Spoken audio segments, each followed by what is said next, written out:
യേശുവേ നന്ദി, യേശുവേ സ്തുതി, യേശുവേ നന്ദി, യേശുവേ സ്തുതി. ഇന്ന് ഉൽപ്പത്തി പുസ്തകം 1-ാം അധ്യായം 14 മുതൽ 19 വരെയുള്ള വാക്യങ്ങൾ വായിക്കുകയാണ്. ദൈവം വീണ്ടും അരുൾ ചെയ്തു, രാവും പകലും വേർതിരിക്കാൻ ആകാശവിതാനത്തിൽ പ്രകാശങ്ങൾ ഉണ്ടാകട്ടെ. അവ ഋതുക്കളും ദിനങ്ങളും വർഷങ്ങളും കുറിക്കുന്ന അടയാളങ്ങളായിരിക്കട്ടെ. ഭൂമിയിൽ പ്രകാശം ചൊരിയാൻ വേണ്ടി അവ ആകാശവിതാനത്തിൽ ദീപങ്ങളായി നിൽക്കട്ടെ. അങ്ങനെ സംഭവിച്ചു. ദൈവം 2 മഹാദീപങ്ങൾ സൃഷ്ടിച്ചു, പകലിനെ നയിക്കാൻ വലുത്, രാത്രിയെ നയിക്കാൻ ചെറുത്. നക്ഷത്രങ്ങളെയും അവിടുന്ന് സൃഷ്ടിച്ചു, ഭൂമിയിൽ പ്രകാശം ചൊരിയാനും രാവിനെയും പകലിനെയും നിയന്ത്രിക്കാനും വെളിച്ചത്തെ ഇരുളിൽ നിന്ന് വേർതിരിക്കാനും ദൈവം അവയെ ആകാശവിതാനത്തിൽ സ്ഥാപിച്ചു. അത് നല്ലതെന്ന് ദൈവം കണ്ടു. സന്ധ്യയായി, പ്രഭാതമായി, 4-ാം ദിവസം. കർത്താവേ, ഞങ്ങളെ ഓരോരുത്തരെയും അങ്ങയുടെ കാര്യങ്ങളിലേക്ക് സമർപ്പിക്കുന്നു. പ്രത്യേകിച്ച് ഞങ്ങളുടെ ഓരോരുത്തരുടെയും ബലഹീനതകളെ അങ്ങേക്ക് സമർപ്പിക്കുന്നു.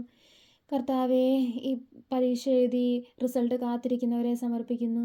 കർത്താവെ, എത്രയൊക്കെ പഠിച്ചാലും പരീക്ഷ ഹാളിൽ ചെല്ലുമ്പോഴത്തേനും മറന്നു പോവുകയും ശരിക്കും പെർഫോം ചെയ്യാൻ പറ്റാതിരിക്കുകയും ചെയ്യുന്ന കുറേ പേരുണ്ട്.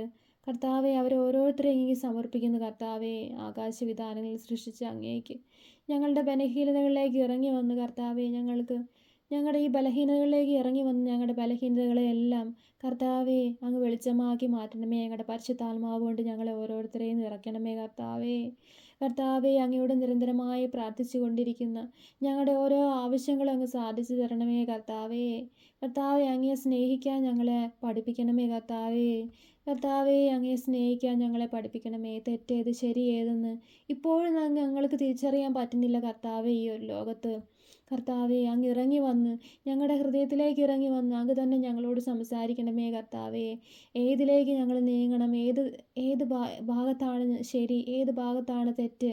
ചിലപ്പോൾ നമ്മൾ തെറ്റിലേക്ക് അറിയാതെ വീണു പോകുന്നു. കർത്താവെ, ഏതാണ് ശരി, ഏതാണ് തെറ്റ്, ആരാണ് ശരി, ആരാണ് തെറ്റ്.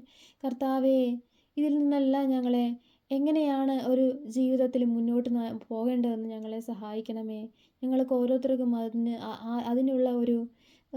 അതിനുള്ളൊരു ബലം നൽകണമേ. കർത്താവേ, എൻ്റെ പൊന്നു കർത്താവേ, ഞങ്ങളുടെ കൂടെ അങ്ങ് സഞ്ചരിക്കണമേ.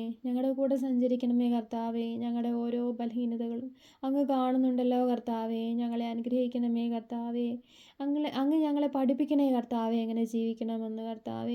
അങ്ങ് ഞങ്ങളെ പഠിപ്പിക്കണമേ. ഞങ്ങളെ ഓരോന്നും അങ്ങ് പഠിപ്പിക്കണമേ. കർത്താവേ, ഈ ജീവിതം എല്ലാം ഓരോ പാഠങ്ങളാണെന്ന് ഞങ്ങൾക്കറിയാം. കർത്താവേ, ജീവിതത്തിൻ്റെ ഓരോന്ന് ഞങ്ങൾ അനുഭവിക്കുന്നതെല്ലാം ഞങ്ങൾക്ക് വേണ്ടിയുള്ള ഓരോ പാഠങ്ങളാണ്. കർത്താവെ, അത് സഹിക്കാനുള്ള കൃപ ഞങ്ങൾക്ക് തരണമേ. കർത്താവെ, എങ്കിലും ചില സമയത്ത് ഞങ്ങൾക്ക് തീരെ സഹിക്കാൻ താങ്ങാൻ പറ്റാതാവുന്ന അവസ്ഥയിലേക്ക് വരുന്ന കർത്താവെ, ഞങ്ങളെ അങ്ങ് രക്ഷിക്കണമേ. ഞങ്ങൾക്ക് അത്രയും സഹനങ്ങൾ ചിലപ്പോൾ താങ്ങാൻ പറ്റുന്നില്ലാത്ത പോലെ തോന്നുക. കർത്താവെ, അങ്ങ് കൂടെ ഉണ്ടെന്നുള്ള ഒരു സൈൻ, അതായത് അങ്ങ് കൂടെ ഉണ്ട്, ഞങ്ങളുടെ കൂടെ, ഞങ്ങളിൽ നിന്ന് പോയിട്ടില്ല, അങ്ങാണ് ഞങ്ങൾക്ക് ശക്തി എന്ന് തെളിയിക്കത്തക്ക രീതിയിലുള്ള ഒരു സൈൻ ഞങ്ങൾക്ക് തരണമേ. കർത്താവേ, ഞങ്ങളെ വിട്ടു പോകരുതേ. ഞങ്ങൾ അങ്ങിൽ മാത്രമാണ് കർത്താവെ ആശ്രയിക്കുന്നത്.